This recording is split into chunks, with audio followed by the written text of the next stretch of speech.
Friends, ఇప్పుడే అందిన వార్త. తెలంగాణలో కొత్త గవర్నర్ సీఎం రేవంత్ రెడ్డికి బిగ్ షాక్ అంటూ వార్తలు అయితే వినిపిస్తున్నాయండి. ఆ విషయాలు చెప్పడానికి వీడియో చేయడం జరుగుతుంది. వీడియోని పూర్తిగా చూడండి. కంప్లీట్ ఇన్ఫర్మేషన్ అయితే మీకు అర్థమవుతుంది. లేటెస్ట్ అప్డేట్ రావడం జరిగింది. ఇప్పుడు చాలా మంది చూస్తున్నారు కానీ సబ్స్క్రైబ్కి మర్చిపోతారండి. దయచేసి ఛానల్ సబ్స్క్రైబ్ చేసుకుని బెల్ ఐకాన్ ఆల్ ట్యాప్ చేయండి. ఇటువంటి ఇంపార్టెంట్ ఇన్ఫర్మేషన్ మిస్ అవ్వకుండా మీ ఫోన్ నోటిఫికేషన్ రూపంలో వస్తుంది. చాలా మంది చూస్తున్నారు కానీ లైక్ చేయడం లేదండి.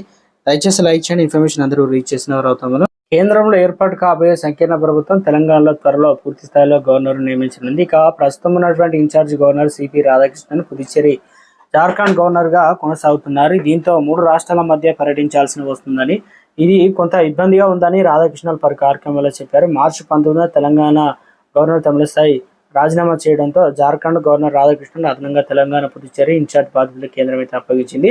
ఎన్నికలు పూర్తి కావడంతో త్వరలో ప్రధాని అనగా కేంద్ర మంత్రి మండలి కొత్త ఎంపీల ప్రమాణ స్వీకారం తర్వాత పలు రాష్ట్రాలకు కేంద్ర గవర్నర్లు నియమించనుంది. అదనపు బాధ్యతలు నిర్వహిస్తున్న వారికి ఇన్ఛార్జ్లు బాధ్యత తొలగించి ఆ స్థానంలో కొత్త గవర్నర్లు నియమించనుంది.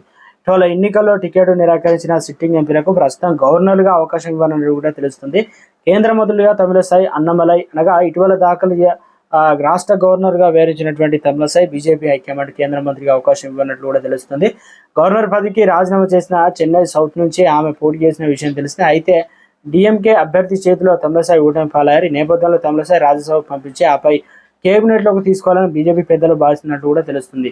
లోక్సభ ఎన్నికల్లో గెలిచిన రాజ్యసభ సభ్యులుగా పలువురు రాజీనామా చేయడంతో ఏదో ఒక స్థానం నుంచి తమిళస్థాయిని నిలబెట్టాలని నిర్ణయించినట్లు సమాచారం. కాగా పార్టీ తమిళనాడు చీఫ్ అన్నమలై కూడా కేంద్ర కేబినెట్లోకి తీసుకునే అవకాశం బీజేపీ పెద్దలు పరిశీలినట్లు కూడా తెలుస్తుంది. మొత్తానికి తెలంగాణ రాష్ట్రంలో అత్యంత త్వరలోనే గవర్నర్లు అయితే రాబోతున్నారు. ఇప్పుడున్న గవర్నర్, త్వరలో ఉన్న గవర్నర్ ఏ రకంగా ఉండబోతుంది, వీరి మధ్య కొన్ని బిల్లుల విషయాలు ఆమోదం తెలపాల్సి అయితే ఉంటుంది. కాబట్టి ఇంకా త్వరలోనే ఏదైతే ఇప్పుడు ఆల్రెడీ ఎన్డీఏ కూటమి ఫామ్ అయింది, కాంగ్రెస్ ప్రభుత్వం అయితే తెలంగాణలో ఉంది. వీరి మధ్య ఏ రకంగా సఖ్యత ఉంటుంది అనేది ఇంకా వెయిట్ చేయాల్సింది అంటున్నారు రాజకీయ నిపుణులు.